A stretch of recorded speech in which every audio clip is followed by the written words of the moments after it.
This news update is brought to you by Grab somebody and tell them hello.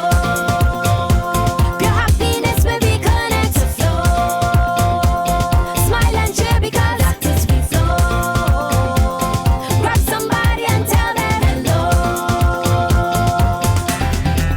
With your hands in the air, hands in the air, hands in the air, hands in the air. This is how we flow, yeah.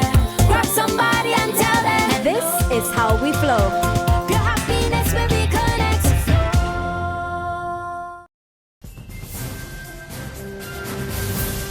Good morning and welcome to the Barbados Today News Update for Tuesday, October 20th. I'm Fernella Wedderburn. Thanks for joining us.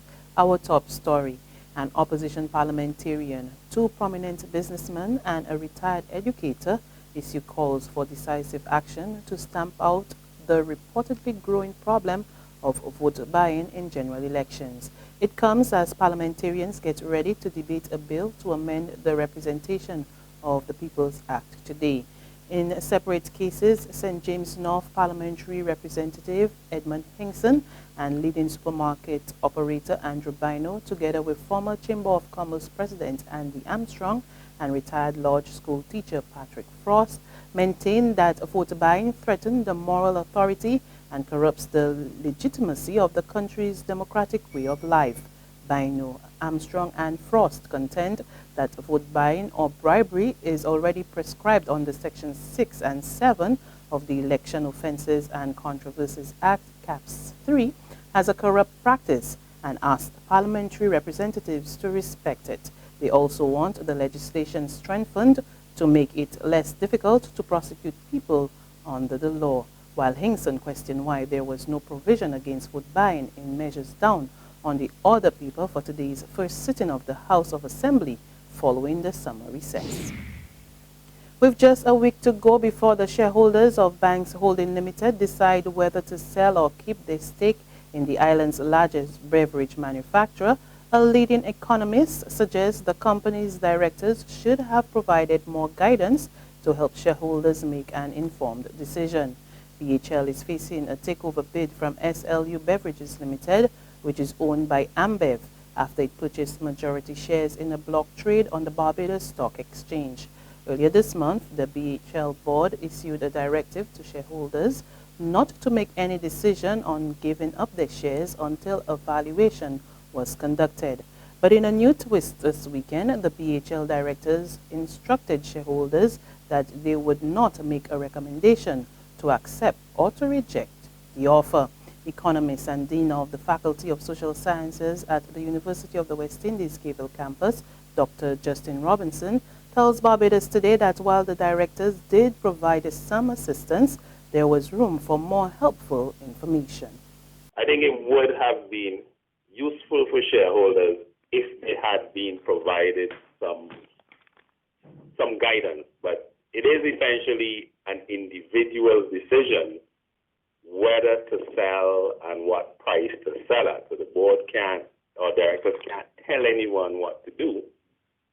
I think they have helped the shareholders by having a valuation done. So the shareholders do have the benefit of the valuation that was done by KPMG. So SME directors have exercised part of their duty of care to the shareholders by having the valuation done and providing that information.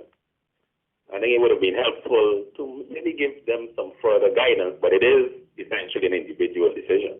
There is no room for complacency when it comes to infection control at the Queen Elizabeth Hospital, so said head of the Infection Control Department, Dr. Corey Ford, as the country records an increase in bacteria on some critical wards. He told the opening ceremony of Infection Control Week yesterday that diseases are not a respecter of borders, and as such, officials need to be careful and vigilant. There is no time for complacency in infection control. Increased global travel, changes in weather patterns result in emerging and re-emerging infectious diseases. This poses a potential risk in new locations where diseases were never seen before. The Caribbean is no different. The recent threat of Ebola and MERS scares have demonstrated that we must use a global lens of focus in our preparation and management locally for effective infection prevention. These valuable lessons will contribute to us tremendously. We must recognize that we are now one global community. Everybody can help prevent the spread of infections by being involved, providing input, initiating change in their own way. The most difficult thing is the decision to act. He says the time has also come for a cultural change on such issues and called on government to equip a hospital with the necessary resources. He also urged the public to play its part. I think, though, that there needs to be a cultural change in terms of infection control practices in hand hygiene. Among our physicians and medical staff, we need to improve this. In many European and North American countries, the tide has changed. Patients can comfortably ask their physicians about their hand hygiene practices, remembering it is in their interest that this practice is carried out. We implore the public to work with us in infection control and observe the rules of the hospital in terms of the number of visitors to cubicles and many other infection control protocols. The department has seen a dramatic fall in the resistant Klebsiella species, which harbored the hospital several years ago. And we have worked hard in improving our surveillance in multi-drug resistant organisms. Barbados can now export poultry products to Canada, at least for the time being. This after Canada temporarily eased restrictions placed on the importation of live birds, hatching eggs, and on fresh, frozen, and chilled poultry meat and products. Those include table eggs for personal use and commercial use. The lifting of restrictions took effect yesterday. However, a government statement said restrictions remain in place for the United States and the United Kingdom due to the continuing events with respect to the avian influenza. Police are seeking the public's help in identifying a man in his 40s who was found wandering on First Avenue, Gordon Road, Station Hill, St. Michael last evening. According to police, the man, who appears to be differently able, is about 5 feet 5 inches tall. He is wearing a red sports shirt, black pants, and a brown shoe on his left foot, and a slipper on the right. Anyone who can help with identifying him or locating his family is asked to contact Emergency 211 or the nearest police station. There's regional and international news after this short break. Secure your future, be financially strong. Since 1983, we have been there for you. A smart range of products, great tax benefits. We're the solution to your hopes and your dreams. The Barbados Workers Union Cooperative Credit Union. The Barbados Workers Union Cooperative Credit Union. Humble beginnings to smart loans, smart savings. Save smart and borrow smarter. That's the move for me. Stability, prosperity. We're the solution to your hopes and your dreams.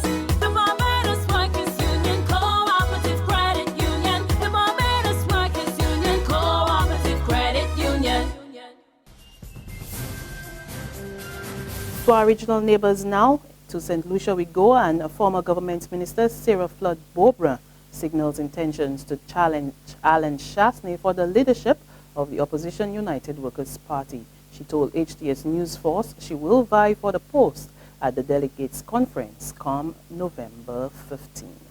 Sarah Flood Bobra made a shocking announcement on Sunday, October 18th, with her acceptance of a nomination for the post of political leader. While there was much speculation on a return to the front line by former Prime Minister Stephenson King, Sarah Flood Bobra flew under the radar in the run-up to the conference of delegates. News Force caught up with Sarah Flood Bobra after she announced her intention to challenge Alan Shastney for the leadership of the United Workers' Party.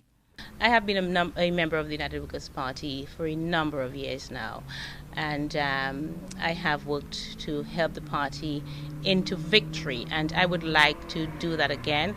And if possible, I would like to lead the party to that victory, and I think that I am able, if the party will give me the opportunity, to not just lead the party to victory, but lead the party to resounding victory in the upcoming general elections. And finally, the U.S. state of Ohio pushes back executions at least until 2017 as it struggles to acquire the lethal drugs needed to carry out death sentences. The move is somewhat of a reprieve for 12 inmates who was set to die between now and early 2017. Some 25 Ohio inmates who were set to die after January 2017 could also see the executions delayed as well. Officials say the delay gives the states more time to acquire drugs, which many firms have refused to sell. And on that note, we come to the end of our morning update. For more, log on to www.barbadostoday.bb. Subscribe to our e-paper, our email updates, and of course, like us on Facebook. We're also on Izumi Media in bus terminals or screenplay at supermarkets and gas stations near you, as well as Channel 101 on Flow TV and Mix 96.9 FM. There you can get all the latest news and sports. Do join us again for another update this afternoon. I'm Fernella Wedderburn. Good morning.